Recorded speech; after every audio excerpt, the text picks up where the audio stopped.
Hello दोस्तों, स्वागत है आप सभी का हमारे आज के इस नए वीडियो में। मैं आपके लिए कुछ टॉप 10 पॉलिटी का प्रश्न लेकर आया हूं जो कि विभिन्न एग्जामों में पूछा गया है और उम्मीद है कि आने वाले रेलवे के एग्ज़ाम में पूछा जाए।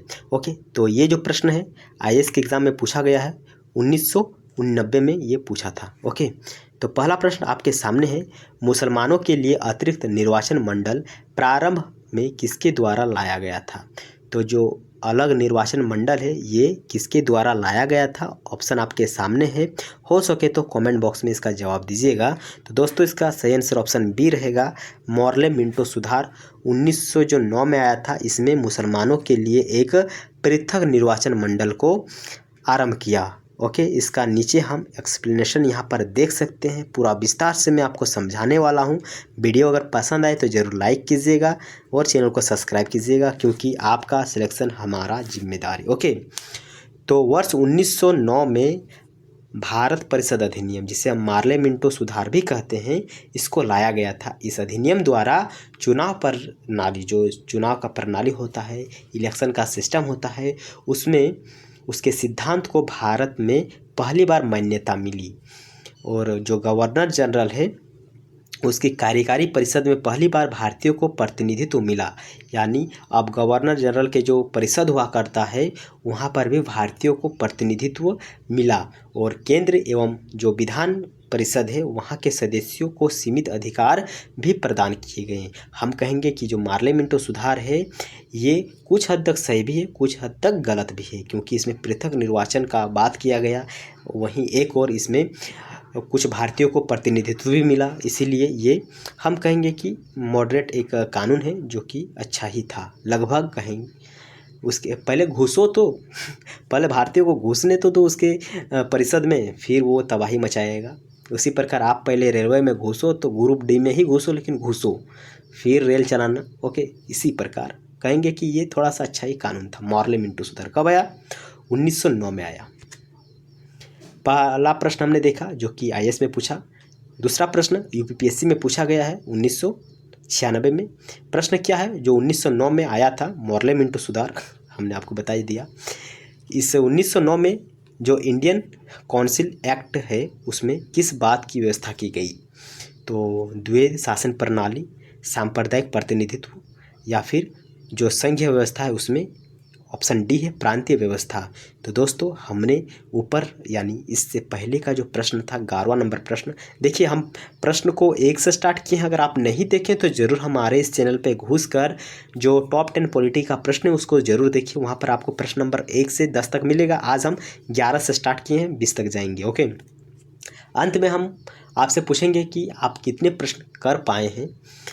तो दोस्तों इसका सही आंसर ऑप्शन बी रहने वाला है, क्योंकि इसमें सांप्रदायिक प्रतिनिधित्व की बात की गई थी। अगला प्रश्न जो मॉन्टेग्यू चेम्सफोर्ड सुधार है, मार्ले मिंटो सुधार अलग होता है और मॉन्टेग्यू चेम्सफोर्ड सुधार अलग है। ओके, इसमें कंफ्यूज नहीं होना है।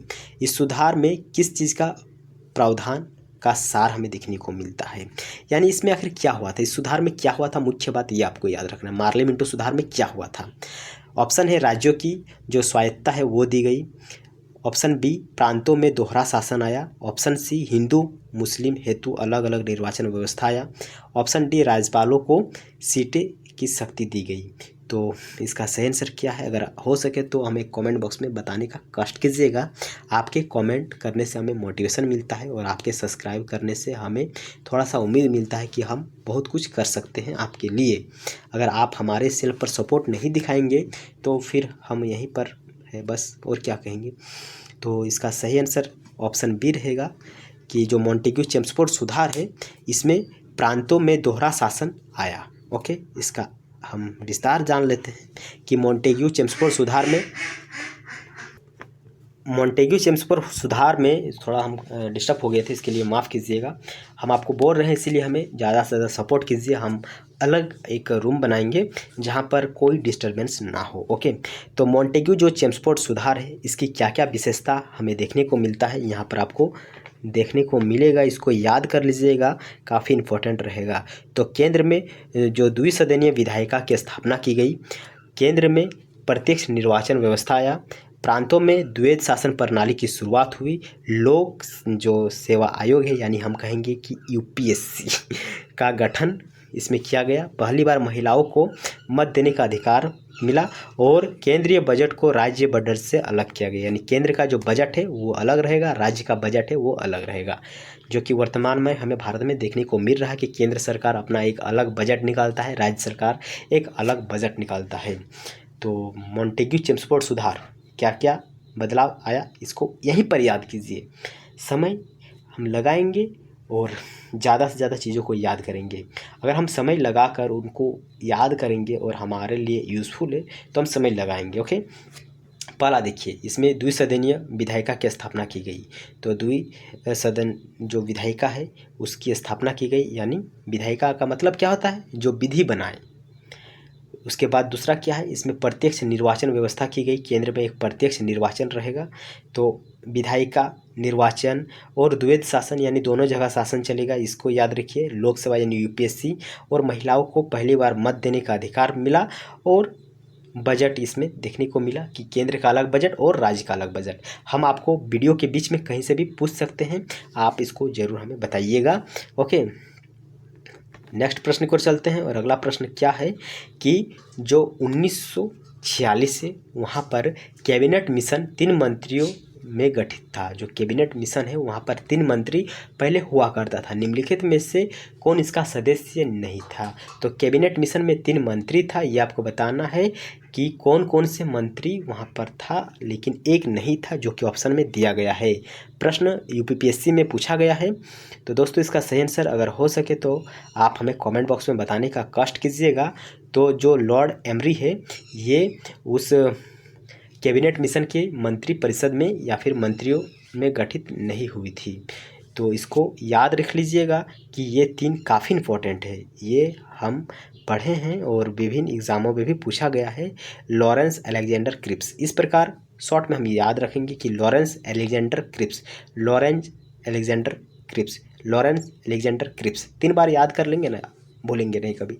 तो 1946 है उसमें कैबिनेट मिशन 3 मंत्रियों में गठित हुआ। कैबिनेट मिशन जो आया था उसमें 3 मंत्री था, लॉरेंस था, अलेक्जेंडर और क्रिप्स था। ओके, नेक्स्ट प्रश्न की ओर चलते हैं, और अगला प्रश्न जो कि आईएएस में पूछा गया था, कैबिनेट मिशन योजना के विषय में कौन सा सही नहीं है, आपको बताना है।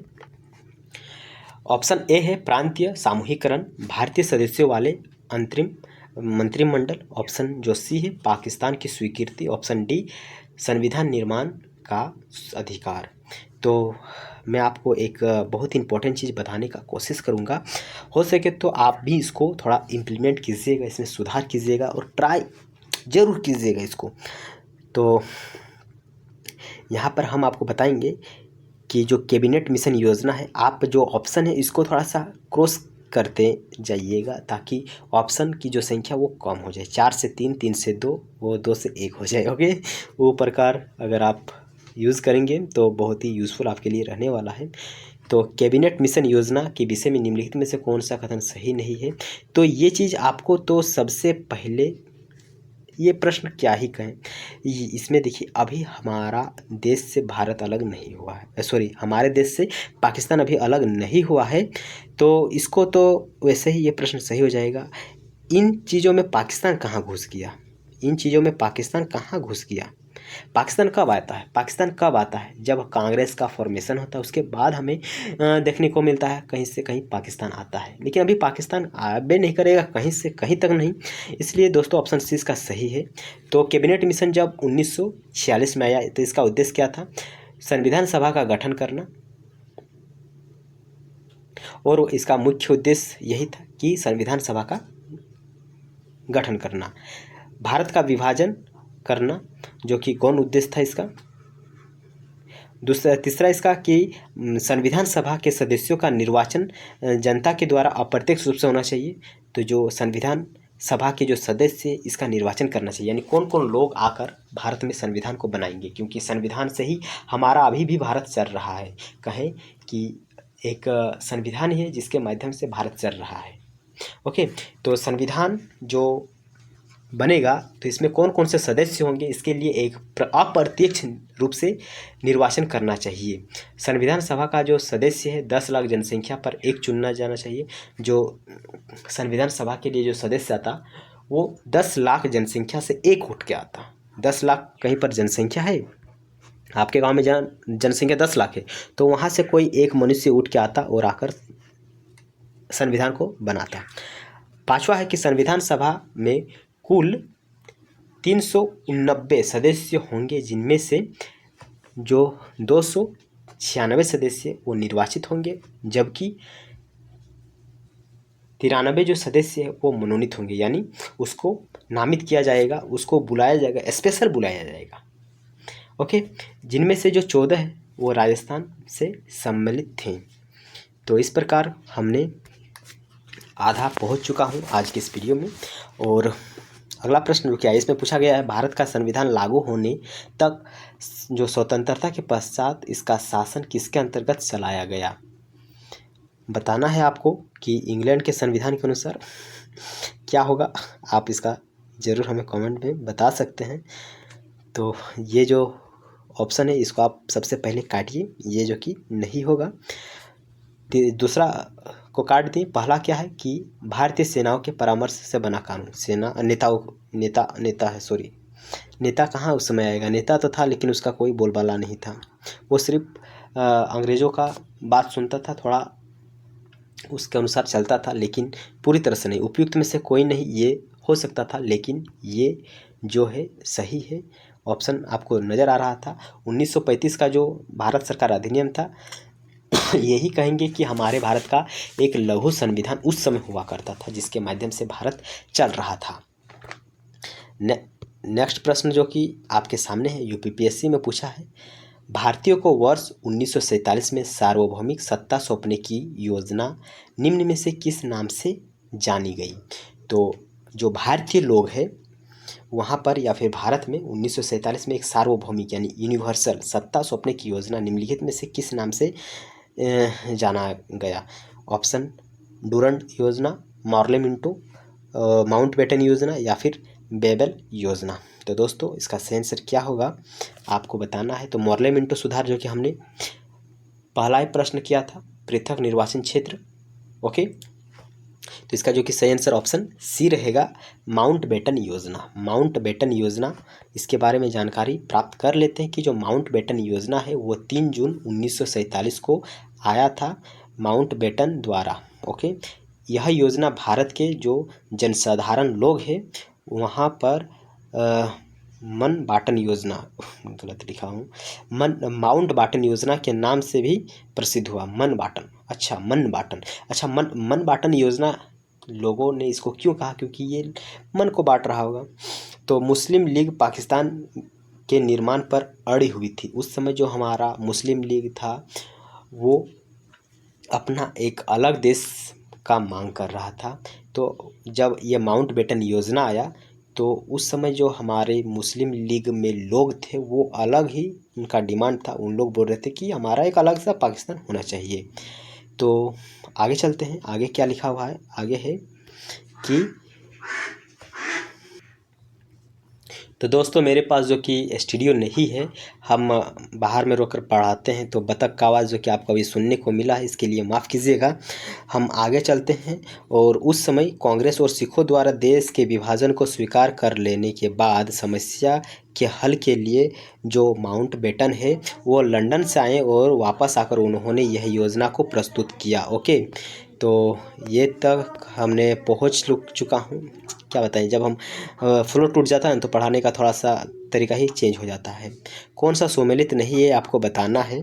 तो इसका जो कि सही आंसर रहेगा ऑप्शन डी, जो साइमन कमीशन भारत विभाजन से संबंधित नहीं था। ओके, तो इसके लिए माफ़ कीजिएगा, इससे हम आपको थोड़ा सा समझाने में थोड़ा सा कठिनाई हो रही है क्योंकि बहुत ही ज़्यादा हल्ला हो रहा है।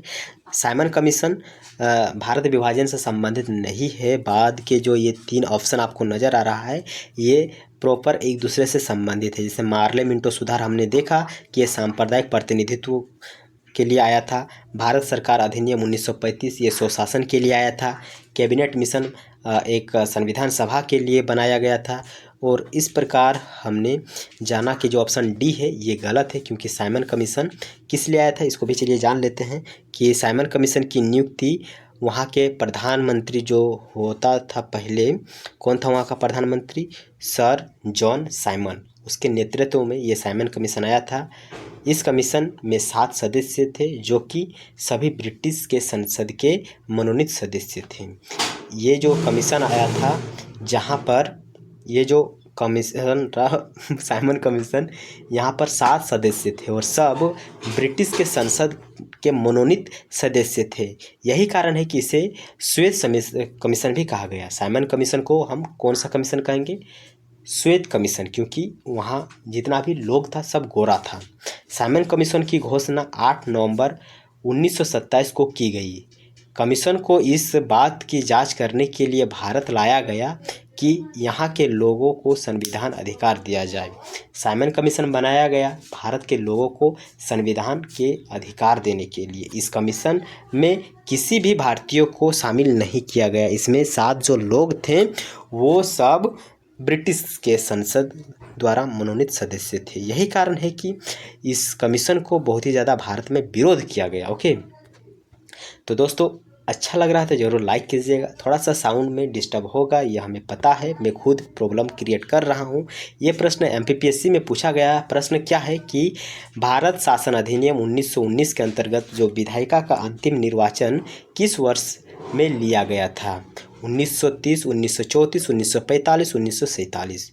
तो दोस्तों इसका सही आंसर जो कि ऑप्शन सी रहेगा 1935 है। भारत शासन अधिनियम 1919 के अंतर्गत विधायिका का अंतिम निर्वाचन किस वर्ष में लिया गया था?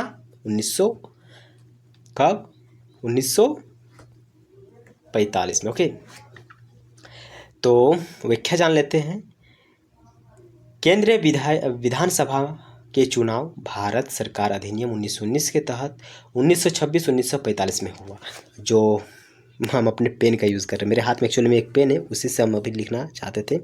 तो जो ये भारत सरकार अधिनियम है 1919 में आया और इसमें चुनाव जो हुआ था एक 1926 में हुआ और एक 1945 में हुआ। तो यही प्रश्न कहना चाहता है कि अंतिम